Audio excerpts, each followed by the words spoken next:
सब दोस्त था प्यारा याद अचन, गोठ जा चारा याद अचन।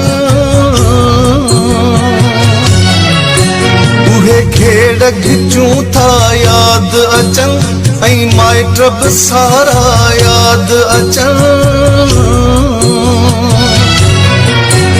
उहे कुर्ब कचहरियूं ॻोठनि जूं खिल भोग सॼी वेही रातियुनि जी, नथी विसरी सघे का पल मूंखां उहा प्यासी मोहबत पंहिंजनि जी। उहे याद ज़हन ते आहिनि पर कॾहिं न ॿुधाईंदा मोर आहियूं। दिल ॾाढी चवे थी ॻोठ वञा पर केॾा हिते मजबूर आहियूं। परदेसी कयो आ पेट